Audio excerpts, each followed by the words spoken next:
only way to keep your health is to eat what you don't want, drink what you don't like, and do what you'd rather not. So said Mark Twain, who lived from 1835 to 1910. Hi, I'm Charles. I'm a psychiatrist who has a special interest in diets that protect your heart and your general health, and which are also good for the planet. And coincidentally, they're the same kind of diet. And hello, I am Sinead. I'm a student of public health and I am very interested in environmental health, planetary health, another way to say it. So I'm interested in diets as well that can protect our health and also protect the planet. So we're delighted to be back with you again after our break to continue this series. And so I'd like to mention something about the Mark Twain's quote that I gave at the beginning, because there is some truth in it, but in another way it's not accurate. What is true is that the diets we're recommending don't have many of the kind of full-on tastes that we're used to. Okay. And that's because if you put large amounts of fats and oils and sugars into food, it's easy to make it tasty. For example, a cheeseburger, chips or pizza, and also processed food of different kinds is frequently tasty. And even the bun you get with your burger, they put some sugar in the bun and it's white. And a classic example is chocolate, which is something with a strong taste, but which is loaded with sugar and fats. So taste shouldn't be the final arbiter of what you eat. Okay. And because it's also true that all those foods we just mentioned are not good for you or good for your health. Okay, yeah. So the reason the quote isn't accurate is that I think we shouldn't become slaves of our taste buds, eating only what we think is, what our taste buds tell us tastes nice or tastes good. So the diets that we're recommending have more subtle tastes, and as we eat them, we can gradually appreciate the more subtle flavors of plant-based food, plant-based proteins, whole grains, vegetables, and fruits. They're acquired tastes, but those subtle tastes, once you start to appreciate them of vegetables, of plant proteins, you can really get to like them. Yeah, I actually gave up sugar once and it was really difficult at the start, but once I got used to it, actually, I didn't really miss it at all. Now, when I say I gave up sugar, like obviously I had fruit sugar, but I gave up kind of white sugar, desserts, like I wouldn't have that for a while. And it was actually at the start, as I said, it was difficult, but you do get used to it. Your taste buds adjust, and you start enjoying food that is healthy for you, you know? Sugar is actually addictive. People don't realise it. And when you stop it, it's like having a withdrawal effect, like coming off smoking or giving up drink. But then your body adjusts to it and your taste buds adjust. I found that as well, Yeah. And then if you go back to sugar, it tastes too sickly sweet after that. Absolutely. Yeah. So the kind of food that we're recommending, it really is, in a way, it's like peasants' food. And I don't mean that in a bad sense, but it's That's not a way to sell it. No, it's the kind of food that was eaten by poorer people for centuries. But that food can also be appreciated, and it has subtle tastes and attributes. And it's like a piece of poetry or a painting. It's, you have to take time to appreciate the subtle nuances of it. And I think it's actually good training because in the modern world, everything comes to us so easily. Like, you have like easy dopamine on social media, easy like hits for your taste bud through processed foods.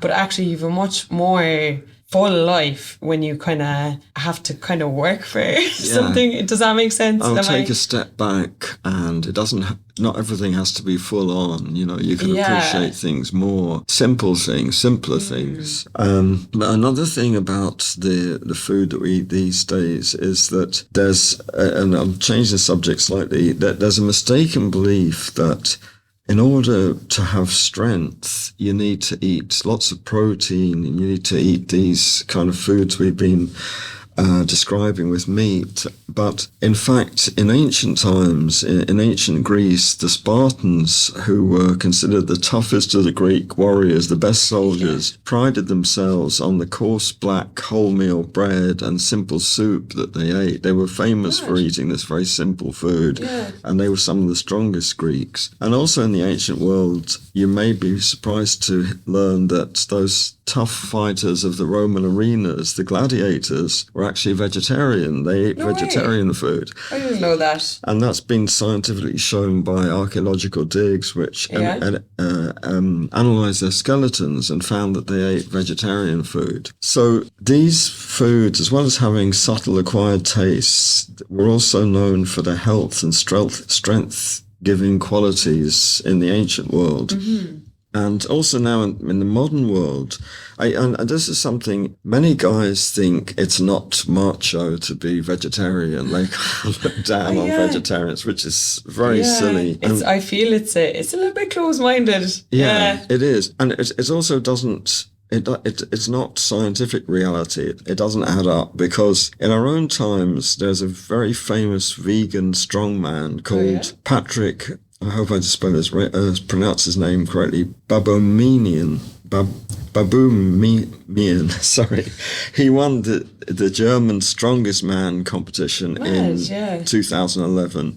And he's completely vegan. And if you see his picture, he's built like a tank. He has his biceps wider than my legs, and his famous saying is, if you take a look at a bull, there's very few animals that are stronger than a bull. But he said, have you ever seen a bull eat a steak or meat? They eat purely vegetables. Vegetarian, And he also won the world record for the heaviest yoke walk. That means dragging along a very heavy weight. Okay. So he dragged along 560 kilograms for some distance, and he achieved a world record. He also achieved the record for keg lifting, the great big metal things that beer comes into, and the log lifting. So this strong man is completely vegan, and he says being vegan makes him stronger. Mm. And there are other examples of it. There was actually a video called The Game Changers, which was on Netflix for a while. Yeah. And in that, they featured various athletes who ate plant-based diets, including Djokovic, the famous tennis player. I was just about to say, I saw something online about Djokovic actually being vegan, and that he, like a good few famous athletes are vegan. I can't think of any off the top of my head now. Yeah. But this video, The Game Changers, shows quite a few of them, yes. Oh, yeah? And so an American football team, they got them to switch to plant-based diets, and their athletic performance improved and their results improved when they did it. Yeah. So it dispels the myths that protein that if you're vegetarian, you're protein deficient, or it actually works the opposite way, because your muscles are like any other part of your body. They depend on your arteries bringing plenty of blood to the muscles, especially at time of exercise. If you're eating meat, which as we know has a lot of saturated fat in it, you're actually gradually blocking up the arteries that supply your muscles. Whereas if you eat a plant-based diet, those arteries tend to be freer and bigger, and so more blood can be pumped to the muscles during exercise. So people feel fitter and stronger on plant-based diets. And if you're a guy, you can build up better muscles like Patrick Baboumenian. And who looks like a raging bull himself. So let's not have a misconception about plant-based diets. Yeah.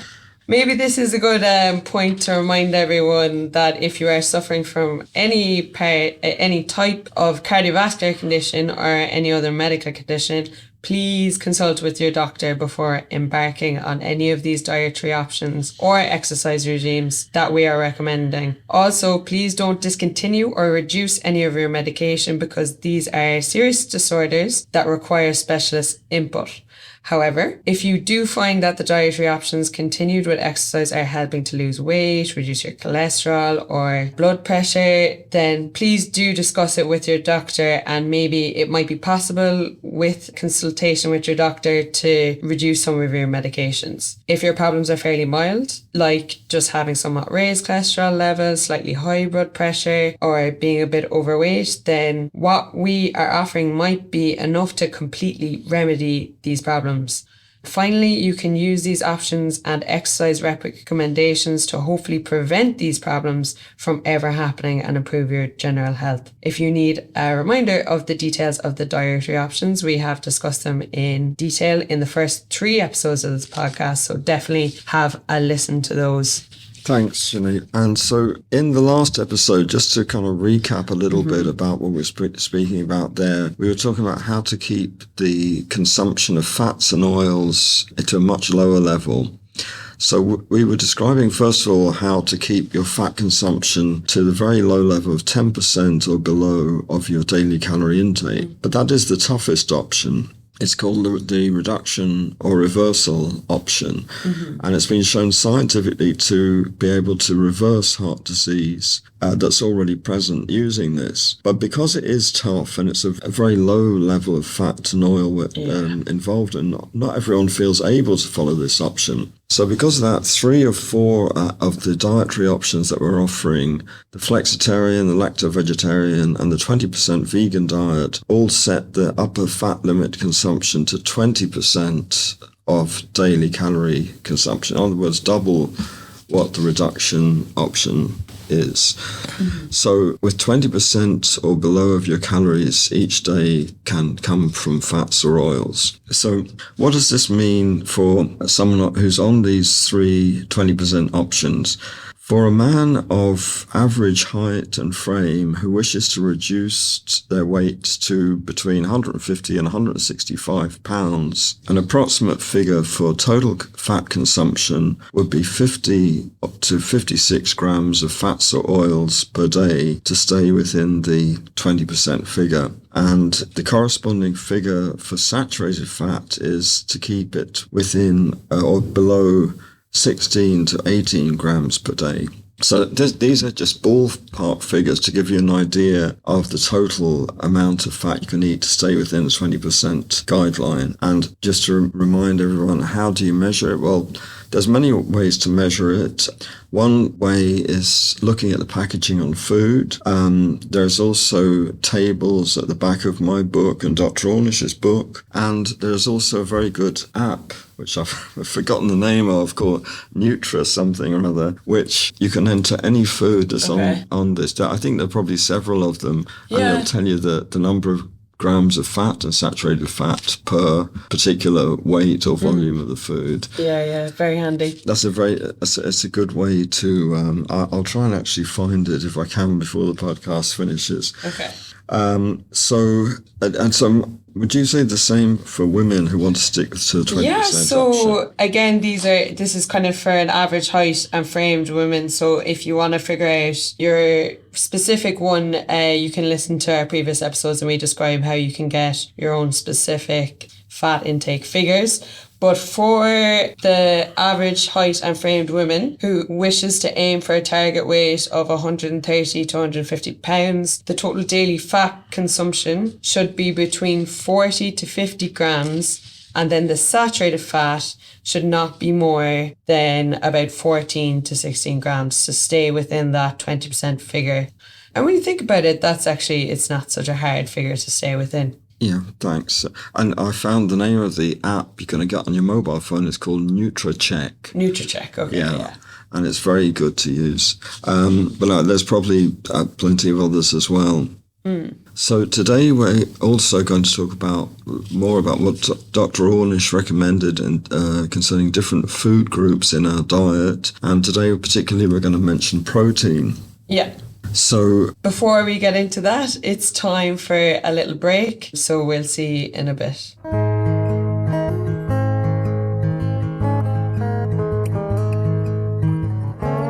If you find what we've been talking about in this podcast interesting, you can find a lot more details in my book called Save Your Heart, Lose Weight and Help Save the Planet, and it's available on Amazon. Okay, so today is all about protein. Charles, do you want to tell us what we're going to be talking about today? Yeah, so it's the basic question, do vegetarian diets have enough protein? And protein is a concern for those who are contemplating starting a vegetarian or even a flexitarian or reduced meat diet. Parents worry if their children announce that they want to become vegetarian, particularly teenage girls, or vegan. They're afraid they won't get enough protein for growth. I mean, in fact, and this has been upheld by all the main dietary bodies, a properly balanced vegetarian diet contains more than enough protein for health and growth. And I think as well, in modern times, there's so much available actually for vegans. Like, I went vegan in 2020, I think. And for the first year, I found it difficult. I think it was around then. I found it difficult to find stuff in the supermarket, say. Now there's a huge ranges of vegan products available. Yeah, so there's whole it's actually sections in the frozen food. Whole sections of it. So it's not as difficult as it maybe once was to be vegan, And also in restaurants too, vegan options are quite catered for, generally all over the place. Yeah. And talking about, is there enough protein for growth? I have an Indian friend he lives in the UK. He's over 6 foot tall. And he told me that the first time he ate meat, he was in his 20s. So being vegetarian didn't appear to have retarded his growth in any way. Yeah. And he recently returned to being completely vegetarian. He told me that he thinks Indian vegetarian food is the most delicious and healthiest food in the world. Like a dal. A dal is Indian, isn't it? Dal, yeah. All of the Indian vegetarian food, mixed vegetable curries. And if you take cheese, there's the sag paneer, which is spinach and Indian cheese, yeah. Ooh. So there's great Indian food. But you do have to watch with some of the Indian food. There can be higher fats or oil levels in it.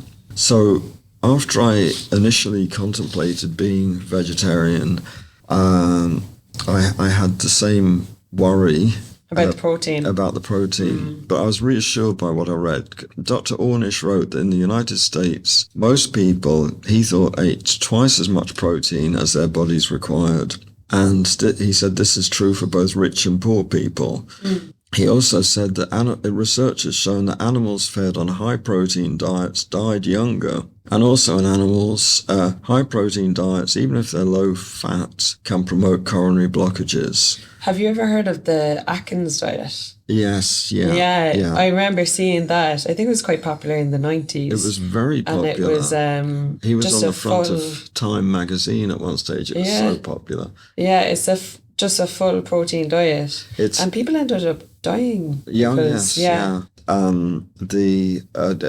problem is that it is high meat and it's full fat dairy are part of recommendations, and avoiding grains as much as possible and carbohydrates. That's like, for me, I run a lot, as you know. Yeah. So like for me, I just cutting out carbohydrates, you'd be so tired. Yeah. Like I wouldn't be able to train. Like obviously, like I had taken a huge amount of carbohydrates to train. And also, as we say, if you're exercising a lot for the reasons we said before, if you're taking saturated fats, you're actually gradually blocking up the arteries that supply your muscles. So, and a similar diet is the Paleolithic diet and the keto diet. What's Paleolithic then? Paleolithic is the belief that it was healthier to go back to what they imagined was eaten in Paleolithic times, in ancient humans.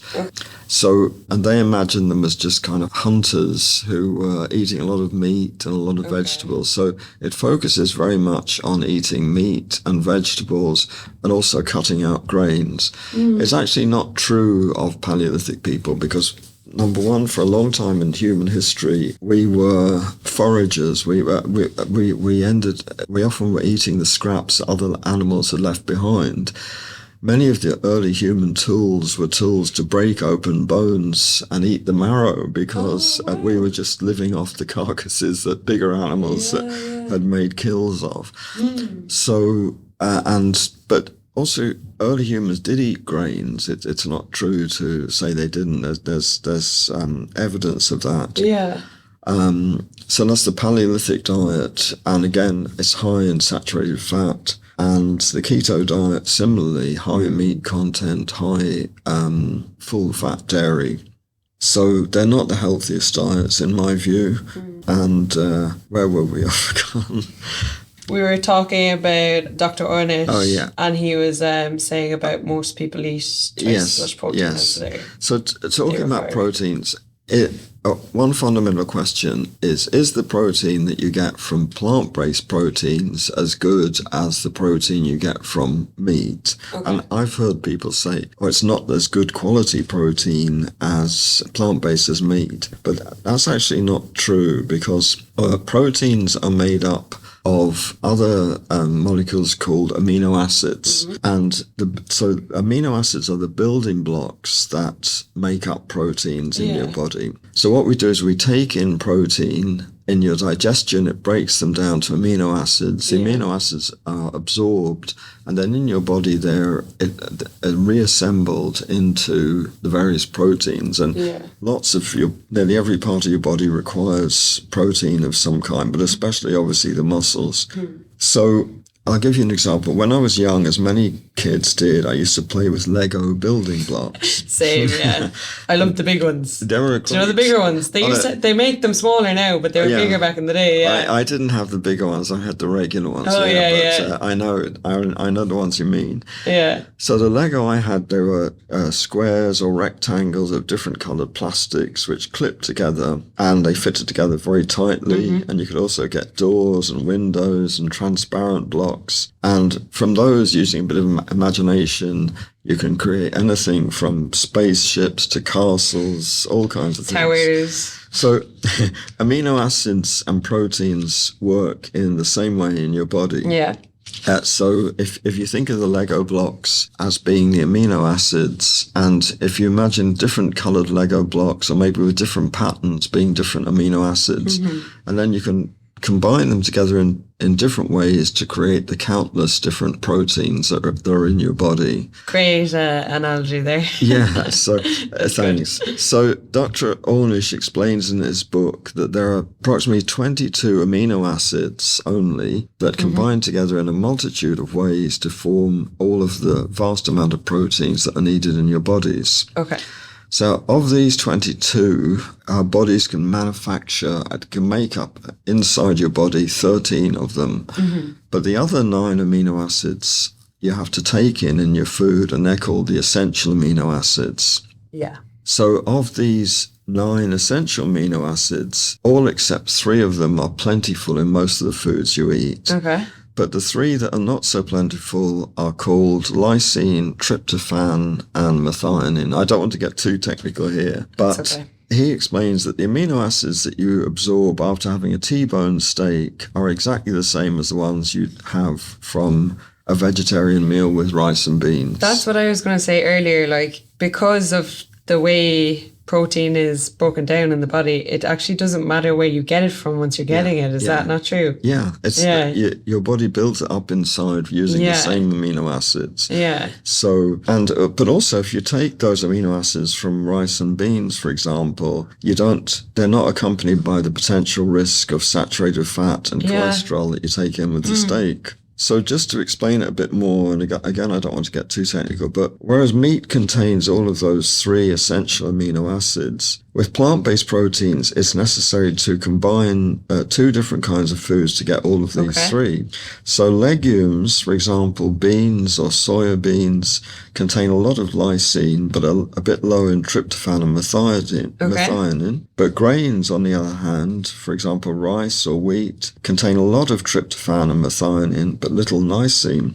So by combining grains and legumes, you get all of those 3 essential amino acids. And the good news is you don't have to eat them the same meal. Okay. If you eat those 2 types of food in the same day, which is easily done, you'll get all of your essential amino acids. I didn't actually know that there were amino acids in rice and wheat. Yeah, they are.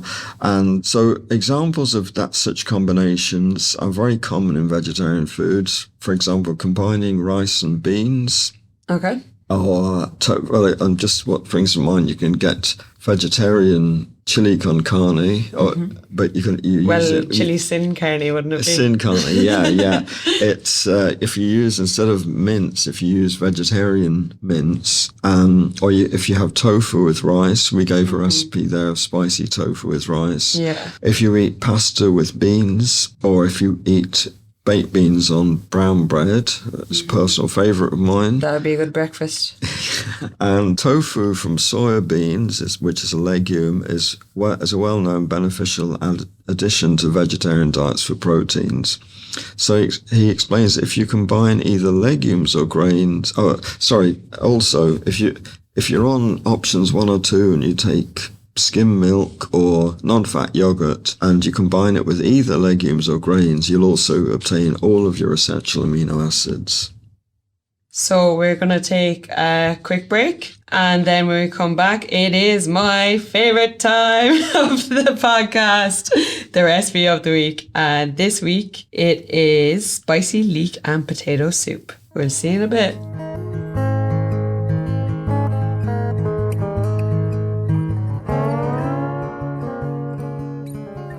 So our dish for this week is spicy leek and potato soup, and I'm just going to go straight into it and give you the ingredients. Perfect. So this soup recipe feeds 4 people, and the ingredients are 2 large leeks, 6 or 7 medium-sized potatoes, half an onion, 1 cube of vegetable stock, 1/3 teaspoon of garam masala, 1 clove of chopped garlic, 1 teaspoon of chopped ginger, 3 bay leaves, 3 dessert spoons of soya milk, approximately 2 litres of water. And the total fat content of this soup is just 4.9 grams.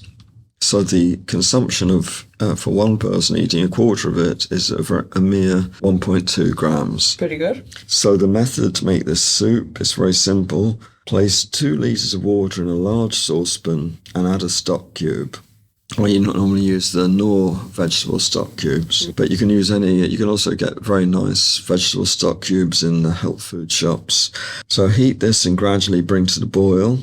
And meanwhile, wash and peel your potatoes and chop into quarters and add them into the saucepan. And then wash and chop up the leeks and also add them to the saucepan.